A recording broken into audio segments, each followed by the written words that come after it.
Hello, hello, hello, and welcome back to the RuPaul's Drag Race Season 18 recap here on RHAP, We Know Reality TV. I'm Beth Dixon, one of your hosts with Aman Adwin, and this week we're going to be talking about episode 8, 7? 8. I always forget. 8. It is 8. 8 is great, which I have a lot of thoughts about this episode. We have the Snatch Game of Love. But I don't have to break it down alone. As I said, Aman's with me. And Aman, boy, do we have things to talk about. Yeah. What do you think? It's been crazy. There's a lot of feelings by a lot of different people.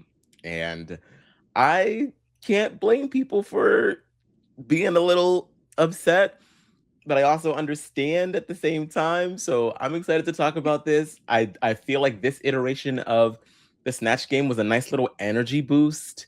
Yeah. In a way to like really modernize it, because Love Island is all the rage these days. So I thought it was a nice way to incorporate that and do a bit of a social commentary on what's going on with that show.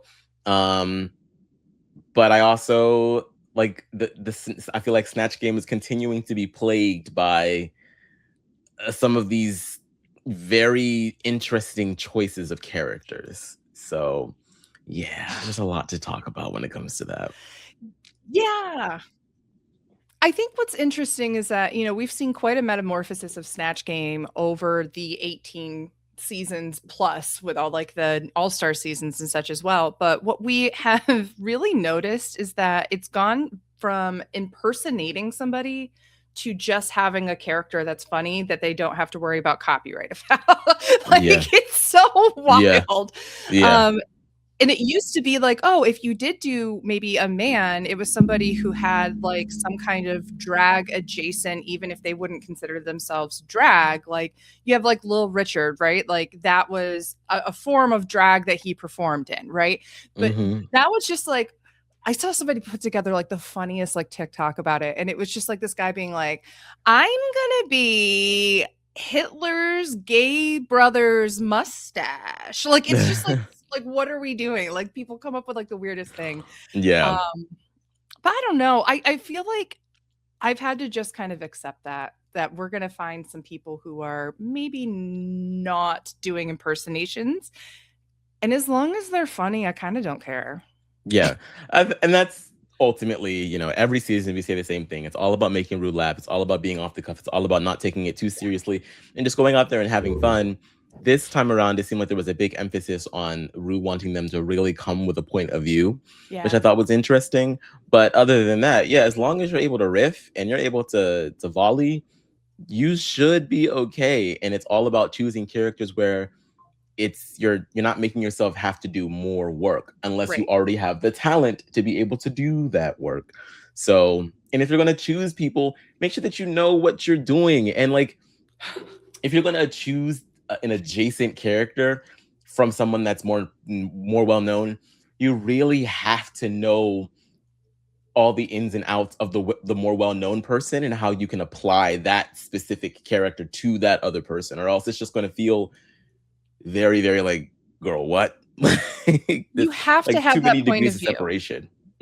That's the thing, right? So when you do an impersonation, you actually aren't trying to be that person 100%. You're trying to take on that person while still being true to who you are. As that's why it's funny when people do like Donald Trump impersonations, because we know they're not Donald Trump. So even if they have the mannerisms and the way that he uses his cadence or whatever, it's still funny because we're getting that particular person's idea of what he sounds like and looks like, right? When you just say, I'm going to slap on clothes and makeup and a wig and then just say things, but there's no conviction, there's no like, I mean, even if you're bombing, try, right? Yes. One of the best things that I've been doing improv classes, one of the best things that you can do in an improv challenge, which by the way, this is an improv challenge. It's this art of saying yes and, right? And yes, even when you screw up, is sometimes the funniest thing you can do. Look further than Lexi Love last year, right? She is bombing as Gilbert Gottfried, but she is just kind of like, well, I didn't mean to do that. Oops. Like, it makes it funny. When you have somebody who knows, well, this is bombing, all of a sudden it's not bombing, because bombing would be like not admitting it and then just hiding in yourself while you have nowhere else to hide and you're still in the center of the spotlight. Right. Yeah. I mean, you just, again, you have to know how to have fun with it, and you also have to know like when to like sort of just let yourself be made fun of a little bit as well, because I think that also really goes a long way. We get to see like small little examples of that here and there with some of the queens now. So yeah, you just do your homework, do your research, there's so much material, like especially if you're impersonating someone, you have a fully realized human being with so many stories that you can pull from. You have to know how to, and you can insert those in there. There's ways, because we've seen queens do that in the past, where Ru asks them a question and then they'll answer the question in a more realistic way, but then go on a tangent about something and then they make a reference to their character that's completely off base, but it's funny, like, so I feel like if you do your homework, and improv is hard. I say it every year, every damn season. Improv is hard. So I don't envy anybody, and I know that it's hard. I'm not saying it's easy, but I feel like it's easier than they make it, especially when they're choosing some of these characters. Improv is easy when you decide to not give a shit what comes out of your mouth and what you're doing, and that you can just deal with it afterwards. Now, that's not saying go be racist and hateful and all that kind of shit. Like, no. You should have that filter anyway. And if that is the first thing that comes out of your mouth without a filter, that's therapy that's needed. Okay. So, but with improv, it's all about just it's about unlearning all the social constructs that you've had to put together, right? It's about saying the thing that everybody is thinking, but it's funny and you're in a safe place and it's okay for you to do that. Like, or if you have no idea what's going on, do that. Like, when you do an improv show and they say the suggestion is apple, and then there's just a whole bunch of scenes about apple. Maybe somebody at first is eating an apple and that's it. The next one might be you're at the Apple store. The next one might be like you are the apple of somebody's eye, right? Like, you think about what are all the things that I can connect with that, which is why when you practice doing this kind of thing, like when you are kikiing and cutting up with your friends, Aman, right? How many times do you all just keep the bit going because it's so stupid and you can just come up with one more thing? That is improv. Right? Oh, it's usually just me doing that. Well, Amanda, that's why you're the funniest motherfucker in the friend group, right? So there's that. But that's the thing, right? And I feel like I can't believe there are queens like Juicy who didn't learn to sew or come with a character for Snatch Game, that I just sit back and go, girl, what kind of prep did you do besides costumes and dance? And we already know you're good at dance. Like, this is a pageant that's supposed to be about how do you adapt everything, not are you good at drag or not, even though that's what some people think the show's about. What's not. Yeah. I think, and we'll talk more about it, but I feel like there is definitely a bit of a, if I have to lip sync, then oh well, I'll win kind of mentality I think was going on there. And yikes. I call it the Georges effect. And I don't mean that in any kind of mean or derogatory way. I love watching Georges perform and lip sync. That's not a bad thing. But it's also like, I mean, we're going to have lots of thoughts about this whole episode with other people who maybe should have left and didn't this episode and that kind of thing as well. Yeah. But let's just go back to talking about this little broad stroke. What did you like about the Love Island twist, and what maybe did you not like about it as much, Aman? I liked, similar to how they do it in All Stars when it's like the Snatch Game of Love. I like that they did it in two groups. It gives them more of a chance to be seen and heard. I liked the general setup of it. I liked also that there was like more of Ru observing it happening as opposed to him sort of being an active participant in it. That's because I think, there's so many instances where he'll be throwing jokes at the girls to get them to respond a certain way. And if it doesn't go his way, then it's like those kinds of queens are going to stick out more in his head. But now he kind of gets to sit back and watch it with us, so that he can like be an active audience member and see how was it that they are actually performing. And I wonder if that in turn made some of the queens a little more nervous because maybe they were expecting to be able to like haha and kiki with Rue. But this time around, and they did get a little moment in the beginning. Yeah. But for the most part, it was these these were random. Are these pit These crew were members? randos, I'm pretty sure. Okay. Yeah. Like, And I if don't they're not, recognize any of comment them. below. Call us out. Tell us we're wrong. And hand out their numbers, please. But what are their handles? No big deal. But yeah, that's kind of what stood out to me the most is them having some more time individually and Rue sort of getting like we're being able to watch Rue's reactions in real time.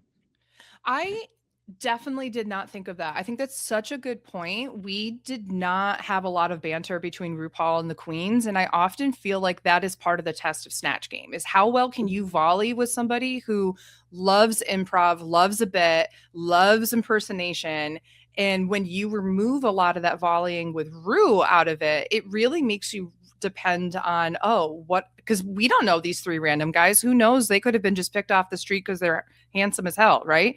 I doubt they were. I'm sure they're actors or something in some capacity. We're in Los Angeles, but still, I just kind of sit back and I'm like, this was really like a test of, hey, volley with people you don't know. Yeah.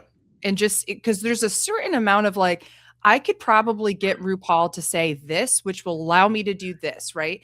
And that's a part of improv a lot, right? Is being able to figure out, especially when you are used to playing with the same people, I can get this person to do this kind of thing because I know I'm going to do this. Well, you come into Snatch Game in season 18 preparing to volley with RuPaul. So I think that's a really, really good point.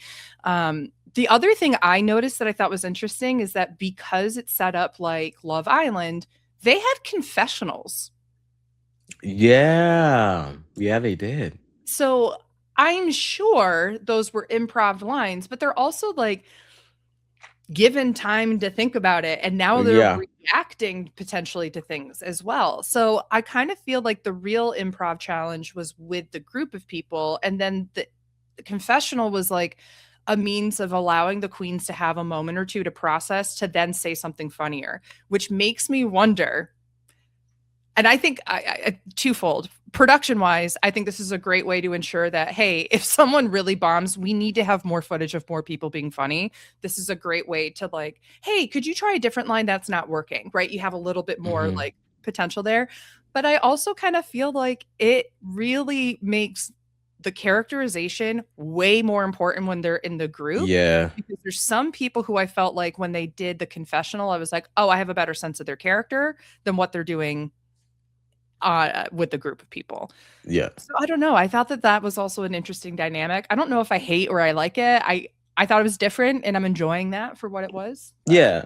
I just liked it for really, spoofing the Love Island of it all. And yeah, I think that the confessionals are a nice way to sort of like give them a second chance of like B-roll, just having another shot to make the audience laugh.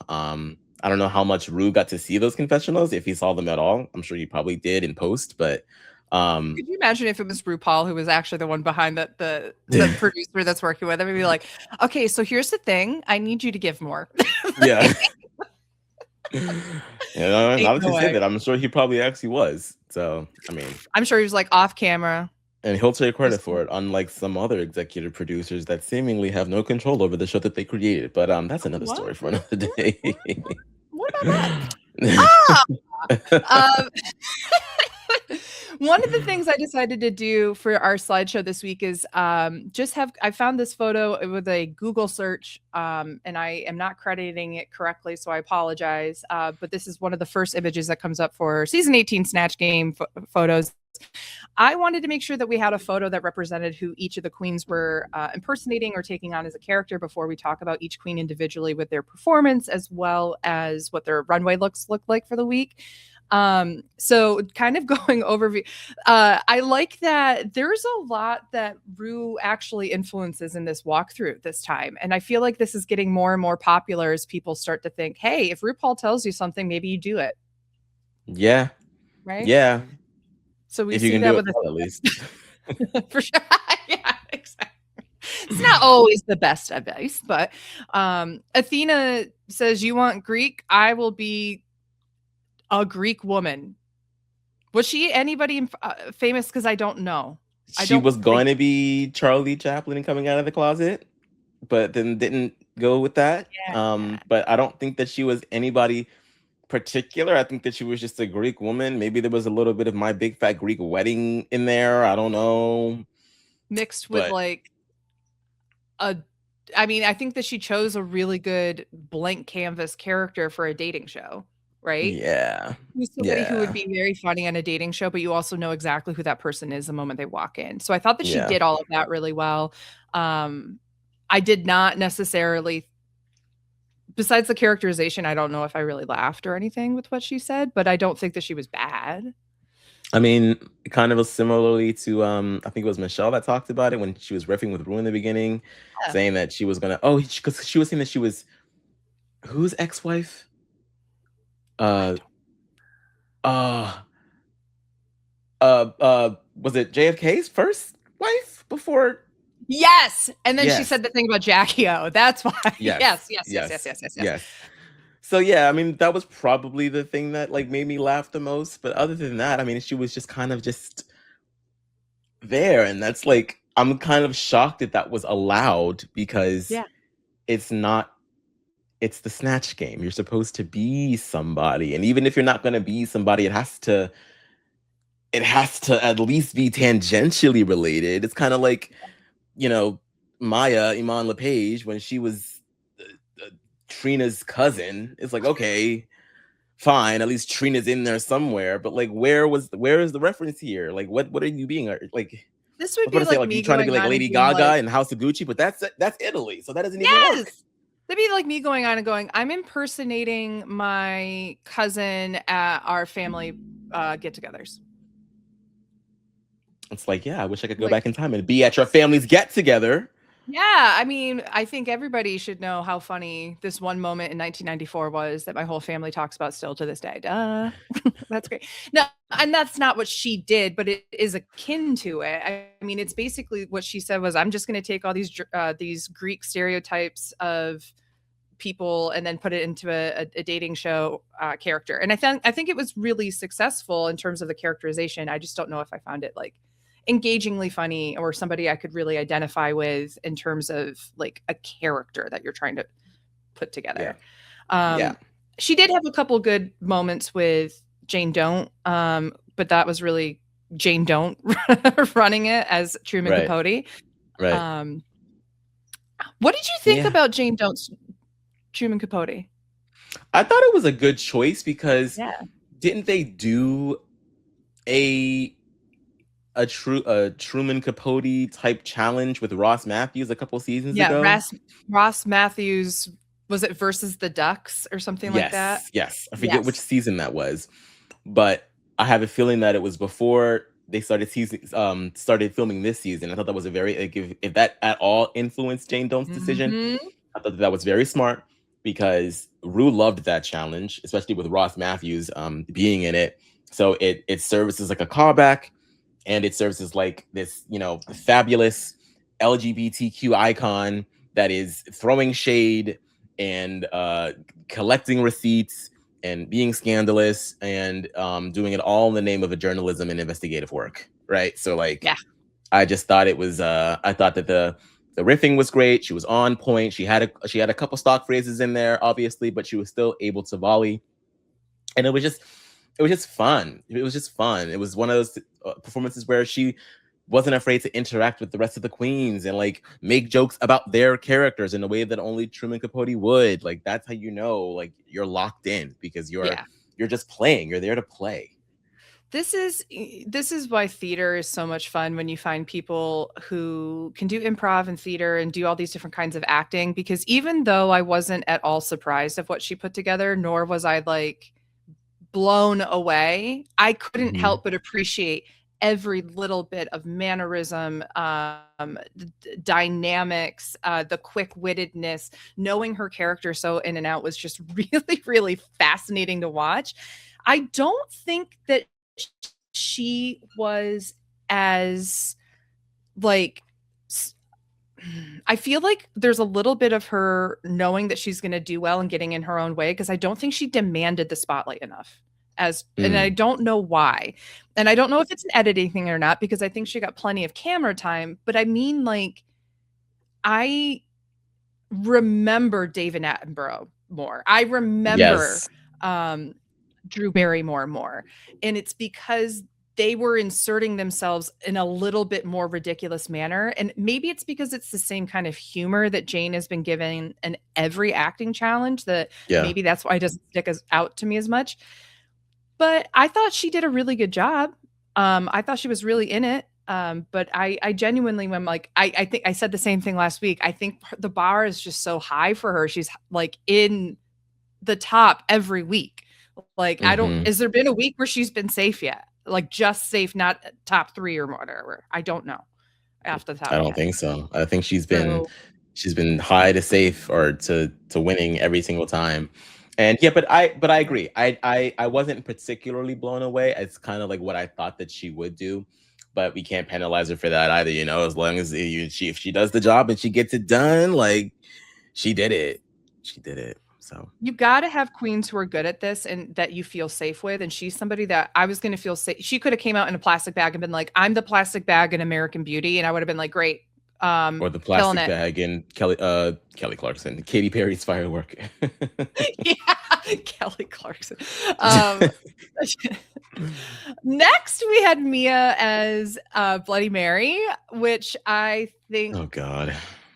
I genuinely loved how she looked, and then because I was like, oh, that's a cute look or whatever, like it's like a glamorous kind of, and then I was like, oh damn, Bloody Mary's not the one who's ugly, it's this performance. There are so many places that you can go with this. Like, you can be the Bloody Mary that's in the mirror.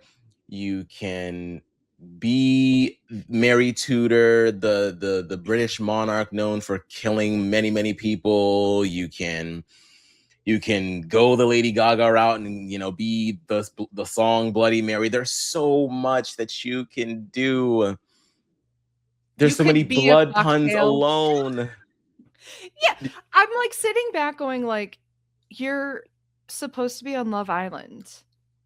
Like, bring a Bloody Mary cocktail or something. Like, it would be so funny. Like, Bloody Mary drinking a Bloody Mary. Like, I don't know. At this point, that would have been funnier than anything else, you know? Like, I or agree, bring like, the Cosmo, and then which leaves open the opportunity for Rue to be like, you're not drinking a Bloody Mary? And you're like, what's that? Yeah, or being like, I'm not a big fan of blood. Or like a tomato or red things, or just, I don't know, something like that. Just make it ridiculous. I so agree. And the thing is Mia knew in the moment and afterwards, and I think she was an incredibly good sport about it. There's no need to like go down the like, why did you do these kind of choices route? Like, we all know what happened. We all saw what happened. But it was too bad. But yeah. Maybe you choose a more Nene Coco as David Attenborough. That slayed me. Yeah, Nene was top notch. Oh, I think we are on a pause. Hold on one second. Oh. All right, sorry about that. We had a technical difficulty for a second. Aman, go back to what you were saying about the character. Nene, yeah, just absolutely just smashed it. Just smashed it. The makeup and the look was one thing, but the characterization was just another. Just so much fun. And I like that it was like a horny David Attenborough. It's like, look, bitch, I've been talking about nature and everything. Now it's time for me to get into my own nature. I just want to fuck. I'm like 100. I'm damn near 100 years old. Like, let me get some, please. It could be man, it could be woman. I don't care. Like, let me have it. I'm just trying to get in those pants, honey. Like, just drop them. And it's funny too, because I don't know if I've seen David Attenborough have like innuendo moments, you know, like he's not afraid to make a sexual innuendo, and he's not afraid to be like, right? Because he also understands, like, he's like, I see sex all the time in nature. It's not a big deal, you know?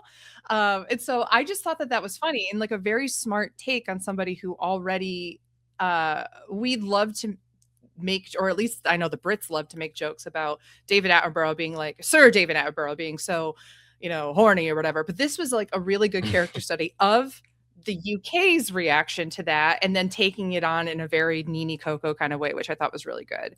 Yeah, crushed it. I loved watching Nene in this episode. Those sandals were just taking me out. It was so funny. I'm so happy. In a few short months, David Attenborough will actually be 100 years old. Wow. See, I thought he was like maybe like I knew he was in his 90s, but I didn't know if he was actually pushing 100 or not. But there you go. He was born on May 8th, 1926. He is damn near 100 years old. Damn. I hope he makes it. I really do. That's amazing. Me too. Well, we also have somebody who was very old as a character next, which is Mrs. Claus. And I genuinely think it's the fact that Darlene was clearly having so much fun in the moment that we didn't care how she performed, because she really didn't do well. And we didn't see much of her either. I think this is a case where the edit was like, we're going to be kind to her. I feel like most of her moments were in the confessional, which is absolutely their way of going, here we go. Yeah. I mean, what did we get to see from her? That won't be the first time I had to jingle abroad's bells. Like, and then laughing and such, like, which I totally am here for. I like when characters break. Audience loves that. But I just genuinely felt like she was having so much fun, so you didn't really care what was happening. And like, it was the bottom of the safes for me, but it was, at least there was a vision there. Yeah, you got lucky, girl. And you got lucky that there was just some complete abominations with you. Like, can you please her? Oh, man. Let's just take a moment here. What do you do successfully is all that keeps coming into my head. This is what you do. Now, I love that Michelle was like, now let's remember, she's not an impersonator. She dresses like Lizzo and dance like her. She doesn't like do impressions of Lizzo, that kind of thing. And I wanted to be like, what? I understand. I thought that she says that she does Lizzo. Like, I feel like in the first episode, she talks about doing Lizzo. Yeah. Maybe that's their way of trying to distance themselves from her performance so that Lizzo doesn't try to sue them. Although I don't think Lizzo ever would. She's a friend of Drag Race, and, I think that she's very well clued in, and not everybody's going to be the best. I just feel bad because I do find that this was a little offensive. Like, especially given everything that Lizzo has been through up until now, like with the lawsuits and everything, and her being accused of body shaming other people, and then now you're just coming in here talking about how big you are, how hungry you are, and how much you want dick. It's just very like it's kind of tasteless. Like, I'm not saying that those jokes don't have a place in a Lizzo set. They do, but that's not all that there is. And if you think that that's all that there is, it's not true, especially like the eating portion. Like, she's been so very transparent for years about the kind of clean eating that she does and all these different kinds of things. And that she's like, you know what? Some of us are just fat bitches and it's okay. And like, that's fine.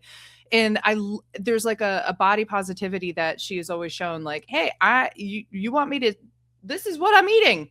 I'm making it for you. I'm showing you what I'm doing and such. And then to come out here and just be like, I just want to eat all day. I'm like, you don't even know the celebrity that you apparently make a career out of impersonating. Yeah. But yeah. And here's the thing. Never going to be mad at a fat person making fat jokes, whatever. But when you are impersonating another person, that is where you have to kind of take a little bit more responsibility for what you're doing and saying and such. Yeah. I gotta tell you, she came to Drag Race with two things: that talent show she so desperately wanted to do the first week, and then she bombed her own song, and then Lizzo impression, and she bombed a Lizzo impression. I'm sorry, girl. Like, I'm so. We'll talk about the lip sync and everything, but I'm just like, my head Yeah. hurts. My head hurts. My head hurts. There's just so much more. I mean, Yeah. she didn't even really even do any like mentions about any of the songs. And there's like a bit of a copyright there, but like no play on words with anything, at least not that Yeah. we saw. It was all just like, skin flutes and stuff. Like, actually, I thought the skin flute joke was kind of funny, but That was fine. You know what? Solid. yeah, I but everything also, else just, yeah. she was holding the flute the wrong way. It was driving me crazy. I was like, I know. she held it to the left like this. And I'm like, first of all, in what world does this make sense for your hands? This is not how you hold the flute. That's how she holds her flute, What are we baby. doing? Yeah, I don't know. I mean, I thought the look was fine, but it didn't even you didn't even really sound You like look beautiful. Lizzo. You just sounded like Kenya, and that's okay. Like, cause not everybody sounded exactly like, but it didn't even feel like you were trying to. It just wasn't great. Thankfully, though, we were saved by an incredible Drew Barrymore impression by Mikey Meeks. Oh my god, it was Aman, so tell me good. about it.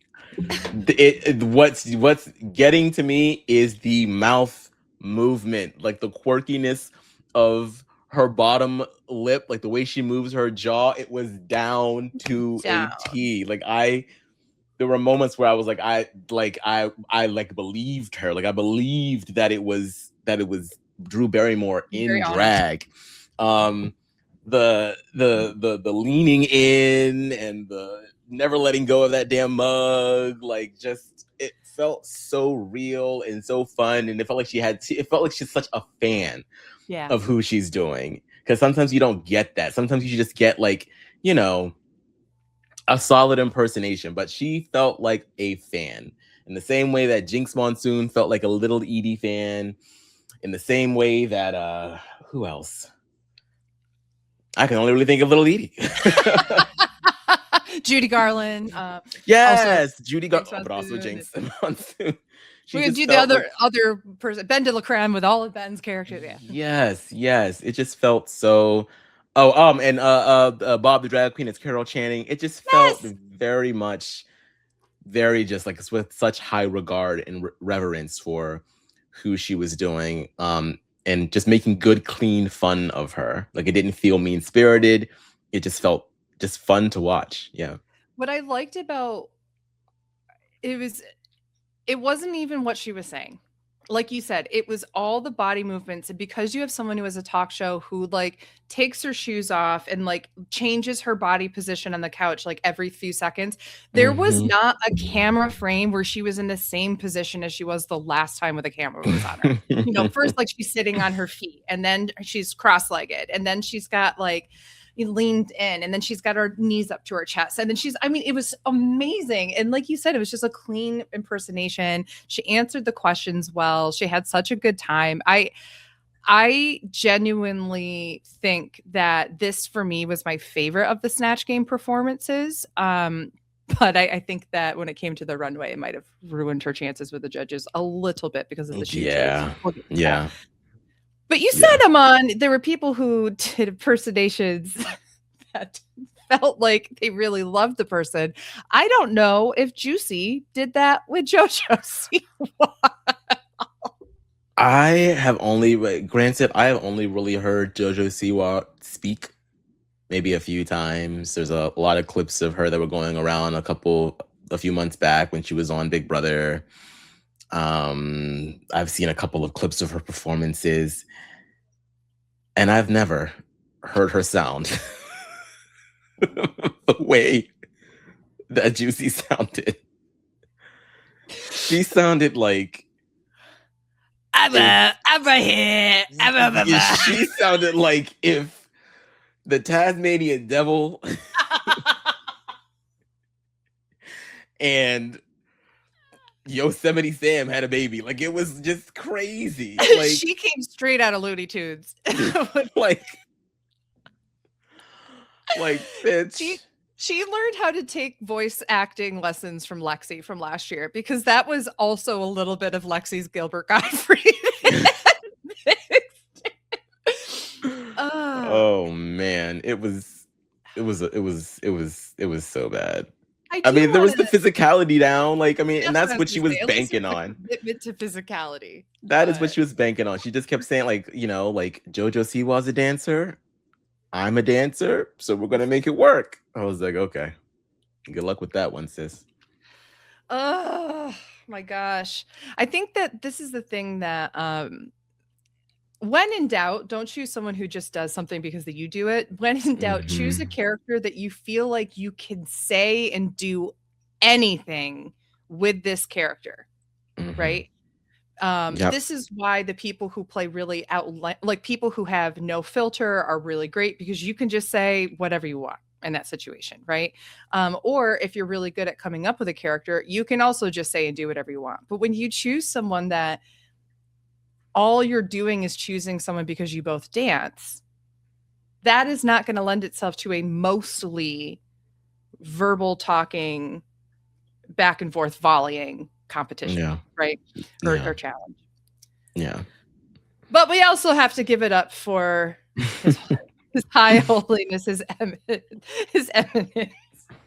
The Pope. The Pope. A Pope. Just a Pope. Discord as the Pope. Aman. The internet is very upset that Discord was not in the top and was just safe for this performance. I tend to agree. But what are your thoughts? It's hard. It's really hard because that David Attenborough, that Drew Barrymore in particular, were just so good. Yeah. And so was Truman Capote. And Truman Capote. So it was definitely hard. She was definitely up there. I think that she did the thing where, which is another thing that we're starting to see, is where you take religious fixtures and make them gay. Like, be Satan and make Satan gay. Make them gay? You can't make anybody gay, Beth. You can't make anyone. I mean, his divine holiness, I guess, makes people. Wow. No, but what I meant was the Vatican is going to come for us. I'm just saying, I think that there's a lot of gays in Vatican City.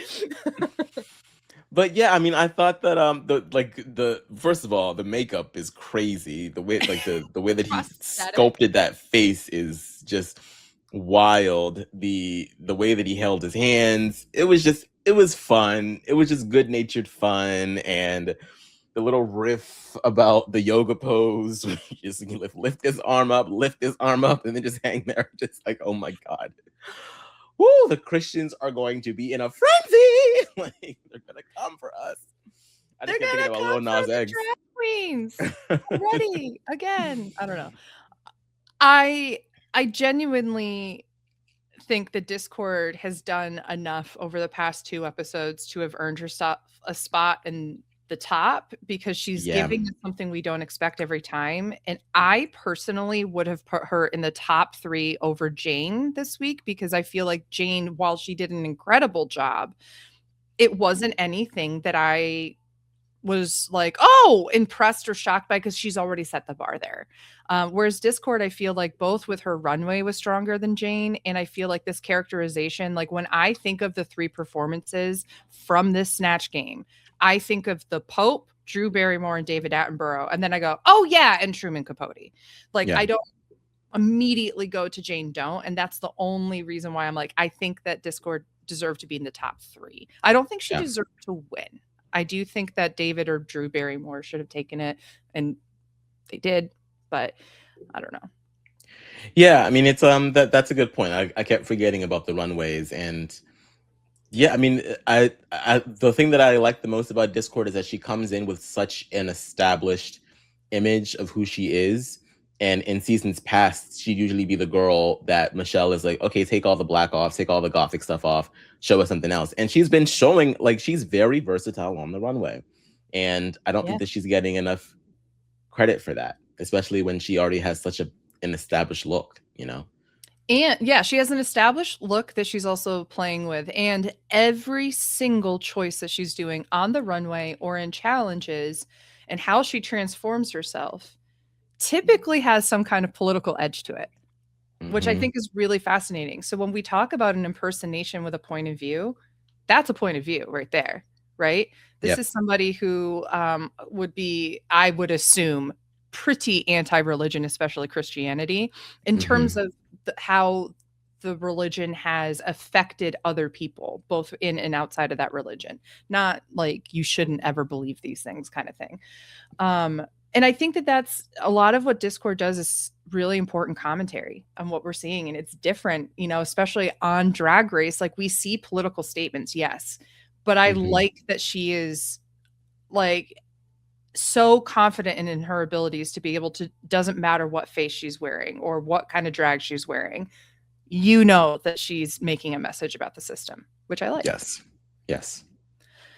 So let's go through the looks really quickly, and then we can just kind of say how we felt about the runway theme, which I thought was fun. If you're going to do Snatch Game, it's always fun when they have like an impersonation of some sort kind of runway. So this is like the ladies of the 80s. I can't remember what the actual name of the, I I never think it remember. was 80s ladies. Oh, there you go. I Mhm. feel like I was very close then. Um, so we're gonna go through each of the queens and their runway looks, and go from there. I also want to thank Drag Looks once again on Instagram at drag.looks for posting all the looks every week. This is who we grab the images from and then pop them in here in the slideshow. First, we have Athena Dion, who I gotta say, every week there's a different person she looks like to me. Last week it was weirdly Dr. Santos from the pit. I've seen Michelle or Alexis Michelle. I've seen, I don't know why, but I get both um Joan Collins and like Kasha Davis. Mrs. Oh my God, I Costume. see it. I see it. There's But always time for a for a cocktail. cocktail, there's always time for La Mer. I don't know. I love this look. I think she looks gorgeous. This Yeah. is just 10 out of 10 for me. It fits her really well. Her face is so versatile in terms of makeup, but it's always drag, baby. Yeah. And she knows what looks good on her. Athena has a wardrobe, okay? This Mhm. comes from her putting feet to the pavement and being out in these drag streets for quite some time and accumulating a nice little boudoir, okay? Mhm. So I thought that the look wasn't anything that I would not expect from her, but definitely dragified Joan for sure. For sure.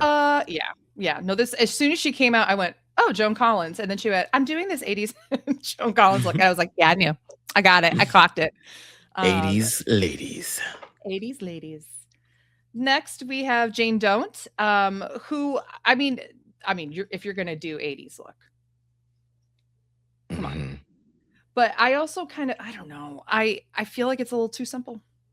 So did I. I felt like they were getting on who did they get on about theirs being a little bit too much like the original? Uh they Well, got on somebody else, but they didn't give the same critique they to got Jane. on Mia for being costumey, but then they were like, but also Prince was costumey, so like whatever. Like I was like, Yeah. Yeah. "Oh." So yeah, I thought that this was a little bit too much like the other one. Like again, you know, if it's gonna be drag, it has to be exaggerated. And I don't think that this was exaggerated enough. I mean, it's obviously a little more elevated than the original look, what with how the top of the dress is constructed and the hair is a little bit more dramatic. The earrings are obviously bigger. So it's not bad. It's just I feel like you cheat. There's more room to go for We sure. know it's Kate Pearson when she walks around the runway, which I like. I mean, anybody who I can immediately clock who she's doing, we're good with, right? Yeah. But that said, this doesn't, like you said, it's not, it is dragified, but I Yeah. also just felt like, Yeah. okay, I don't know. Mm-hmm. She looks Mm-hmm. good though. I love a red Mm-hmm. lip on her. Her fair skin with a red lip, looks gorge. Next, we have Mia Star, who I just mentioned. They're like, It's a little costumey, but I guess Prince was costumey. I'm like, then why say it? Yeah. I feel like that's Michelle's favorite thing to pull to. It's a little costumey. It's drag. It I don't is know. fine. This to me, I was like, this is a perfect Prince runway look. I don't see. Am I blown away by it? No. Do I know it's Prince immediately? Yeah. Do I think it looks cheap? No. I think it's fine. Yeah. Yeah, it's perfectly fine. I like the big afro with it. It's very, very female and androgynous, which is all the things that Prince was. Yeah, I mean, she had no choice but to kill it because she already killed the other part in a bad way. Mwah, mwah. Unfortunately, as we've already mentioned, Mia does end up in the bottom 2, and we will talk about the lip sync. Boy, will we talk about the lip sync. Next, we have Nene Coco in her Cyndi Lauper inspired runway. Again, we know exactly who this is. It's taking a lot of that first outfit, but then I also felt like this was dragified, but like, okay. Like in the same way that like Jane Don't for me, like, okay, she added a jacket, but the legs aren't painted like her legs were. So I take point off. Like, I don't know. I just kind of good, but it's Yeah. I feel like the hair could have been bigger, even more bigger and fluffier than it was. And I hate to put, because I mean, even Michelle says it's a little bit too much for my taste. Like you could have, where's the sparkle? Where's the shine? Where's the sequins? I do think that this one needed a bit more sparkle and shine. Yeah. Like it needs more vibrancy. Like Cyndi Lauper was so effervescent. Like you need to like bring more of that forth. It's not absent, but it is still very simple. But it's hard. Like when you're actually trying to be somebody. I don't know. Maybe you reference one of her songs in the look somehow. Oh, good call. Yeah. You just gotta give colors or something like that somewhere. Yeah, like give it that depth, give it that eye candy, something to feast on. It's like when I loved when it was the night of 1,000 Beyoncé's, the runway I've been waiting for forever. One of my favorite looks is Mistresses because she comes out as Beyonce with Michelle and Kelly on her shoulder. I thought that was just so funny. That's how you do it. That is drag. That's it right there. That's what I need. I'm just going to put it out there. I wish so much somebody had been ballsy enough to come down this runway as Madonna in a kimono. 80s ladies come down with like another Madonna look. It'd be like 10 years ago there was this thing. It's the 10th anniversary of it. Like I would have died. And I'm a little upset that didn't happen, just for the meme. Because like, if you get eliminated because you did that, the fan base is on your side for the rest of your life. Yes. Like seriously, forget about winning the crown, win the audience, win the marketing, win the game. That's how you win it. The only other thing I'll say about Nene's look here is I felt like the wig is too perfect. Cyndi Lauper's hair is like, there's not as much of a sheen. There's some of that 80s like straight frizz to it. Yeah. And it's like, this looks too nice. Yeah. So I put wish together a little bit more, but I guess if that's the way she wanted to bring this interpretation, then I see it. But Nene does win, so yay. She does. Darlene Mitchell comes out as our wonderful Queen Dolly. Darlene. Oh yeah. I love this was good. This was fine. It's kind of hard to say drag up Dolly Parton because Dolly Parton is a drag queen. So hello. So but you know what? She did it. She did it with those shoulder pads. She said, "Oh, 80 shoulder pads. What if they were pointed? What if I made myself look like Maleficent or something?" Yeah. Dolificent. Dolificent. Love. Obsessed. Yeah, I mean, Darlene, you skated by this week because your ass definitely could have been down in the depths. Mm-hmm. You're just so lucky that there were just two people in particular that just had nowhere to go, So, so she better get it together because I like Darlene. She's one of my dark horses. Me too. Next, we have Kenya Pleaser, who, in addition to doing what she did as Lizzo, came out on the runway, when I didn't even wear that to the club in 2010. Kenya. No, you can't. Like, it's just, what is this, honey? What is this? Was it last minute?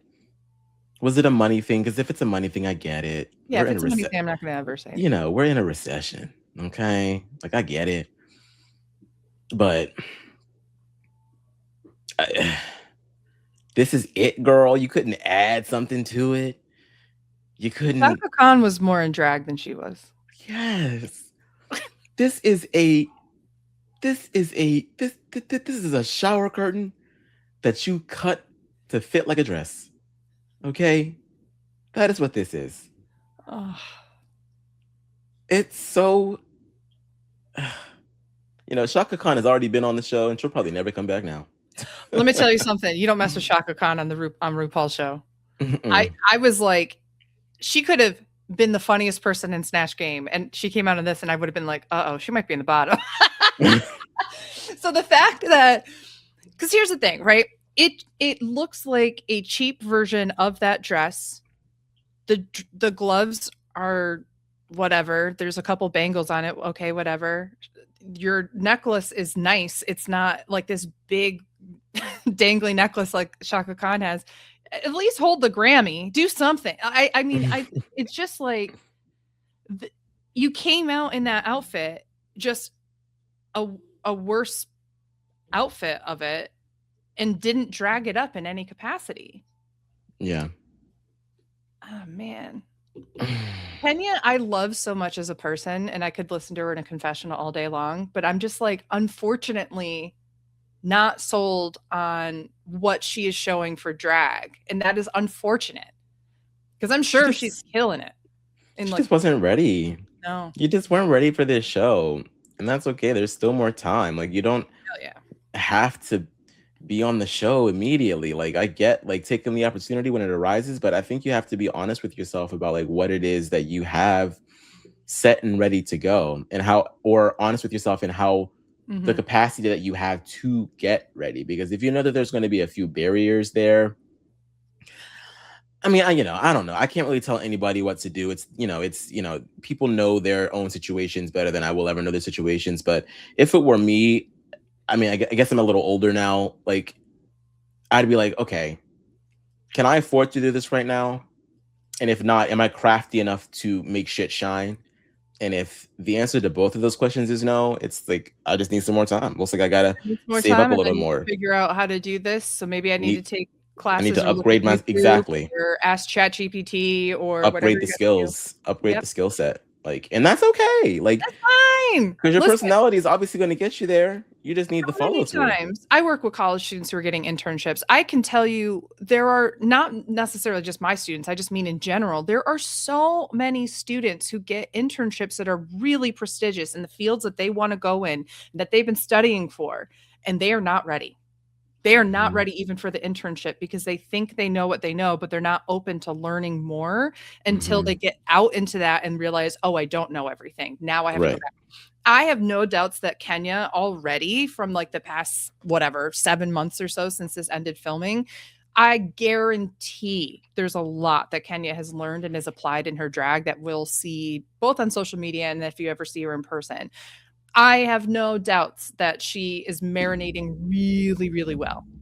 Yes. That said, there are people who come on the show and it's not time. And I think I agree. I definitely agree with you. I think this should have been her time to leave.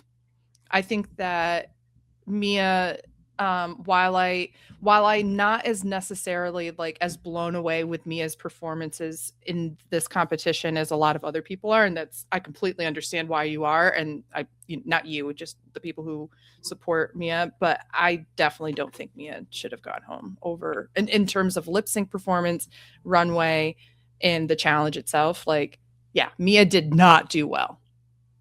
Yeah. But oh man.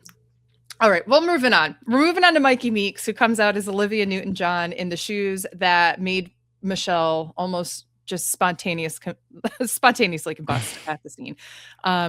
This I also felt like wasn't as draggy as the Olivia Newton-John. Like there's more tinsel or sparkle or whatever it is on Olivia Newton-John's than Mikey's. I wish that it was just more. Give me more. And I honestly think that the runway, I think that they reacted more positively when it came to all those runways to the City Lopper, because it was very true to form in that way, even though there's things that we found that we wanted to change. But I genuinely think like, yeah, it's just not a good imitation. It looks like those, like the little tinsel or whatever those things are, they don't look good. They look like they're just like randomly placed everywhere. There's no uniformity to it. It just looks thrown together.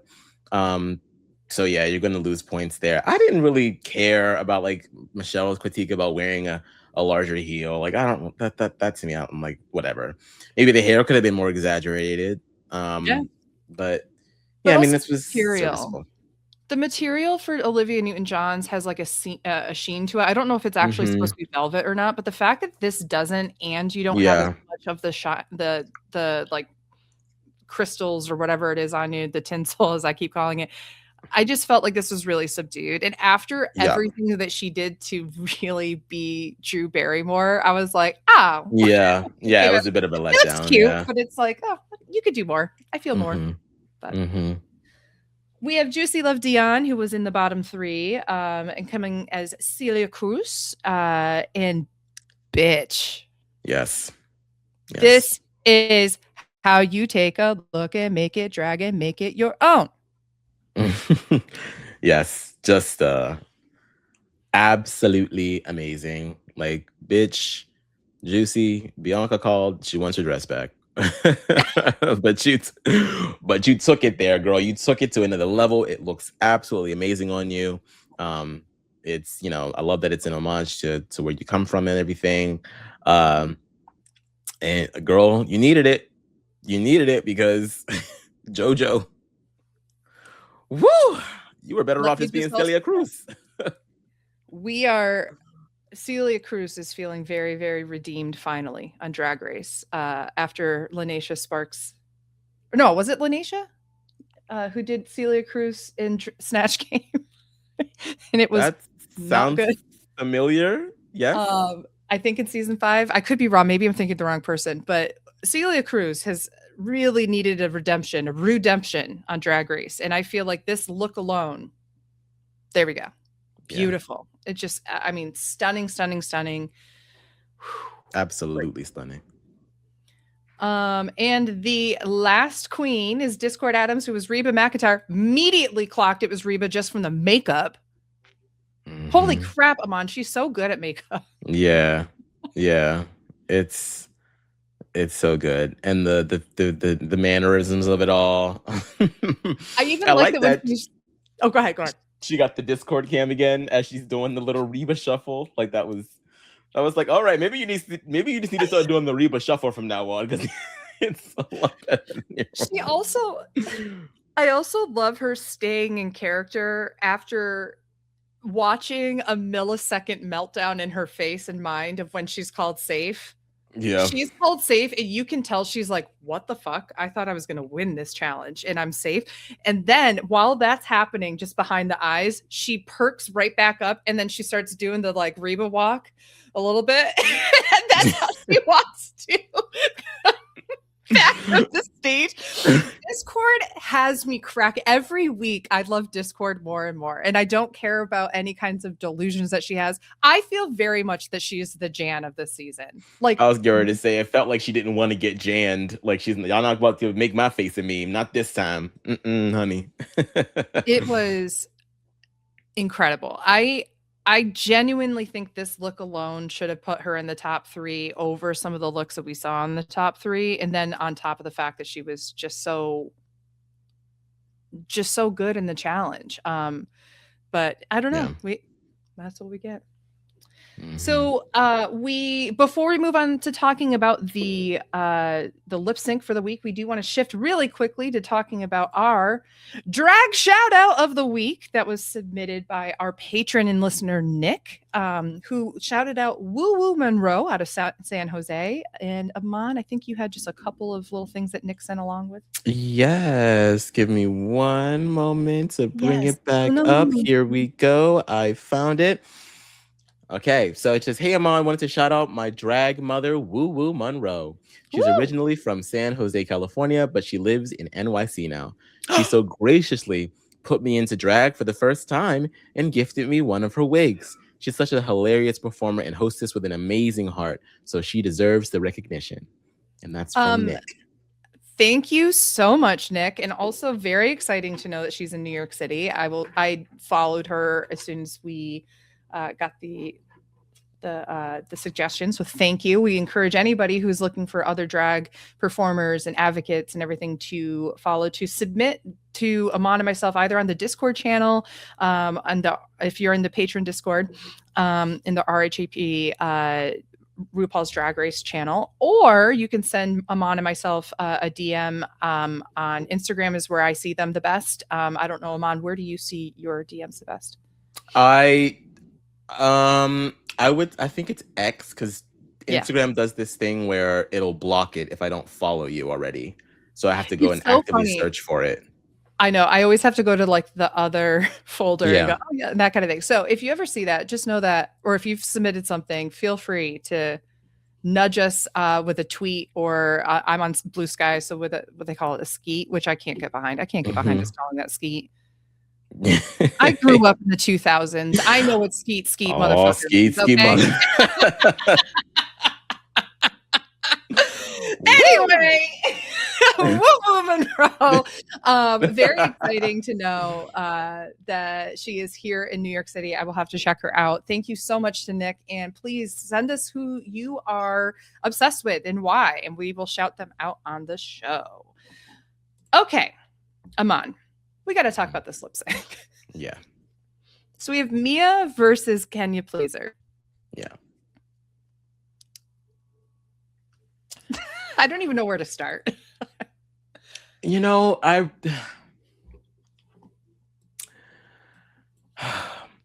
don't think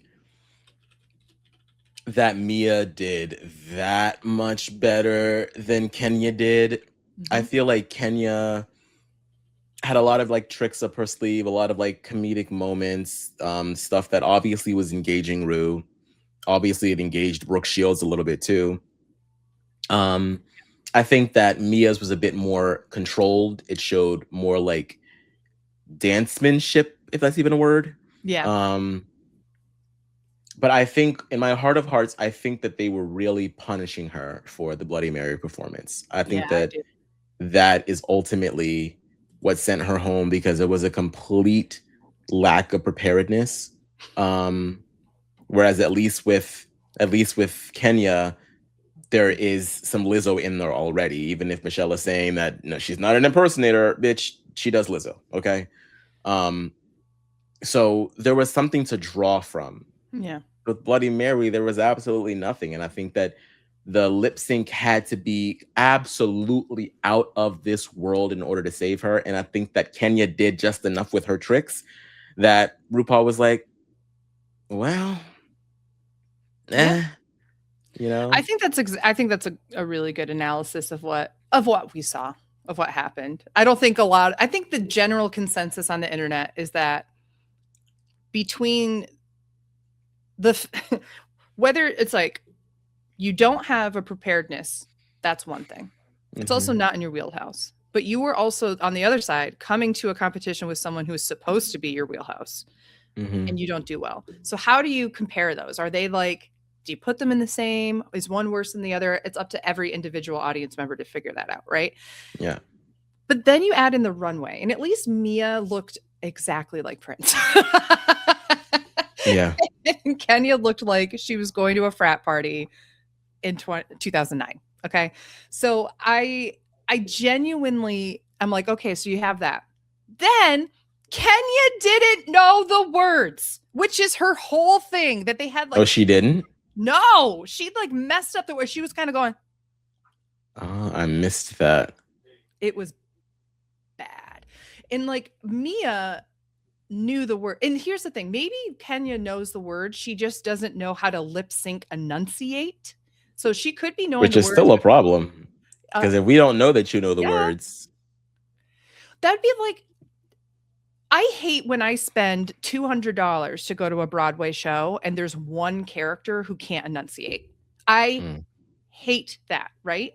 So if you have to go see a drag performer and you don't know what words they are mouthing, you know what I mean? So I genuinely was like, if Mia had to go, I felt like this should have been a double sachet.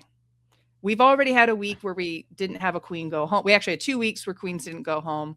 This could have been a double sachet, and it would have been justified. And I think that while people would have been absolutely heartbroken about Mia in particular, I don't think anybody could have fought that.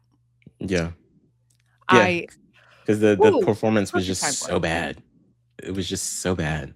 I just feel so confused as to like why 2 or 3 episodes ago Michelle has this whole thing about know your words to Kenya, and they make it this whole thing when it was never even mentioned on the show, just to have her the next time that she's actually lip syncing for her life not know the words, and they keep her.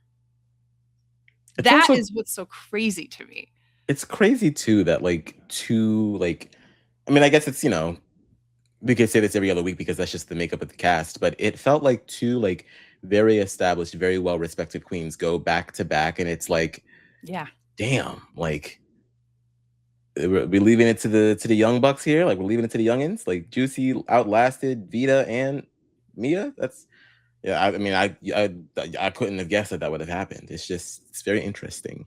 Yeah, I do appreciate that I don't know who. I like to think I know. I think we all are like, okay, so Jane Done's in the top 3, whatever. But I also think like, boy, we always think we know who the person is. The only times that it's really proven true have been in the last couple of years. So that is the only thing that makes me go, Like if Sasha Colby had ever gotten eliminated, I think we all would have been like, what? Right? I'm genuinely interested to see, because there's so many queens that could absolutely make it to the end and be justified. I just don't know who it will be. Yeah. Me neither. I mean, I still kind of like my dark horses in Darlene and Discord. Yeah. And I'm glad that Discord is like really, she's on that edit now where it's about getting to that win. So I think if she continues this upward trajectory, I think that we definitely see her towards the end. Or she just ends up like a Jan, you know, and they just cut her ass before she can get to the end. Also, I'm just going to throw this one out here. Why not? You had 2 weeks where you could have done a Juicy versus Mia lip sync for your life, not just for the win. And they didn't do that either. So there's a part of me that I'm genuinely like, I think that I can't tell if production is overly complicating things for themselves or if they're actually like trying to be fix my camera. Yeah. It seems like it fit. It works. Yeah. I just fixed it at the end of the podcast. Well, to be fair, when we were minimized, you didn't see it as much. So for those of you who are not watching us, Aman's little camera cover thing keeps coming back over and cutting just the very tiny outside of it. So, Aman, what other things did we not talk about with this episode that you want to discuss? Brooke Shields. The only reason I even know who Brooke Shields is because of America's Next Top Model. America's Next Top Model has introduced me to so many classic supermodels. And Brooke Shields was someone that was constantly brought up on the show. And it was so it's to that point now, like where I guess, yeah, like I'm starting to get into that age group where the kids up under me, and not like children, but Yeah. like people that are in their 20s, like the 21-year-olds don't know who Brooke Shields is. I'm like, oh God, how do you not know? But also, we don't know Brooke Shields We like don't Gen like her X like does. that. Yes, Right. Yeah. exactly. So, because here's the thing, I always knew Brooke Shields from like L'Oreal commercials and like makeup commercials and like shit like Mm-hmm. that in the 90s and early 2000s, because Mm-hmm. that's what I attributed her to, was like, this is clearly a beautiful actress model that people like that's how I attribute things to her. Now, obviously, Mm-hmm. that's not what she's most known for, but for my generation, like for those of us like who weren't into fashion or looking at supermodels and such, we knew people like her from like Neutrogena commercials or whatever, you know. So it's so funny to me that like, And she's the famous, she's the Sydney Sweeney before Sydney Sweeney, right? She was the one that did the original Calvin Klein My yes, Jeans ad. yes, And she was like, I was kind of a touch racy because it was a little sexualized. And she was like 16 at the time of that, mm-hmm. interestingly enough. But Let's also talk about her just like openly. They're like, tell me about your first kiss. And then she's like, well, I was 14 and he was 28. And it was a movie. yeah, we were like, cut the uh, camera, cut. RuPaul's like, we're happy to have you here. Like, Yeah. what is that line that you say after Woo! that was wild. I also loved her walking the runway. She looks gorgeous. I love her. Obviously, she's had much more privilege and access to things to try to keep her youth as long as possible. But I also genuinely love that we have people like her who are just beautiful humans who are also going, this is just who I am. I have wrinkles now and I have this. And that doesn't mean I'm any less beautiful. It means that it's showing the Yeah. years that I have lived. Like, I think that's a beautiful thing. And I did not know she was wearing essentially lingerie. It was so hot. I was Yeah. like, Yeah. RuPaul said, borrow some sweatpants, bitch, for under the desk. Let's go. That was nice. That was really nice. That was a nice surprise. And I didn't know that she wasn't a runway model. I didn't know that she was just print only. So that was really cool to get her to see her make her runway debut on RuPaul's Drag Race. Like no other Really better cool. place. But yeah, anything else, Aman, that we should talk about? No, I think that's it for me. I'm just like the wins have been very spread out thus far. Yeah. And this is gonna be interesting because I have an idea of what might happen, but I felt like last year at this time I was like, okay, we kind of knew. This time I'm like, oh, this can go a couple different ways. So I'm excited. Well, next week we have the Rusical, and it looks like it's going to be a spoof on Annie. And I am already going to assume that Jane Don't does really well and goes in the top. Probably. But I'd like to think Mikey Meeks will too. I think that they're the two that I think are going to pull out something special. Yeah. Maybe Discord. I think that's fair. It'd be great to have Discord just finally get into the top. Yeah, it would be. I think that I definitely see something for Jane Don't, or maybe she completely bombs. I just wonder how Kenya's gonna perform, because at this point, Kenya, you can't, if she's in the bottom one more time, she has to go, or else it's starting to be. Oh, I can't even compare her to Cameron Michaels, because at least Cameron Michaels saved her damn self every time with his lip syncs. Even though I think I still think that Miss Cracker should have won, but still, yeah. At this point, Kenya, you got to get it together, sis, because at this, like, we already know you're not going to win now, so you're kind of just taking up a slot now, which I hate to say, but like, it's kind of the truth. So, no, I agree. I'm most nervous about Kenya. I'm not nervous for Juicy because she'll be able to dance and such. So I'm sure even if she can't do the characterization portion, which she clearly can, I think that this is actually going to be a week where she kind of redeems herself. I'm not nervous. I think Nini Coco will do well. I think Athena will do okay. I genuinely am most nervous, I think, for for Kenya. Yeah. Maybe Darlene, depending, because I think Darlene has the potential to do really well or not. So I don't know. Yeah. Interesting. All right, Aman, where can people find you and what are you up to? You can find me everywhere at Aman Adwin. I have been chilling over here at Drag Race as well as over at the choiry room. Oh my God, the diary room. Breaking down all of the Big Brother Glee contestants. Yes, he is saying who Rachel's gonna backdoor tonight. No, I am over there at the diary room with Matt, where we have been whittling down these Big Brother players. Heading into round 2, I'm super excited. So check us out over there. Excellent. And you can follow me at AugustaWind11 on Instagram or at Beth-Dixon on Blue Sky. I'm chilling with Aman every week talking about Drag Race. And yeah, I'm very excited to see what happens next week with the musical. I always think I'm going to enjoy it a lot. And then I'm like, so I hope that I hope that we have a good musical this year. And I love Annie. It was the first musical I ever did. So let's fingers crossed. Really well. So.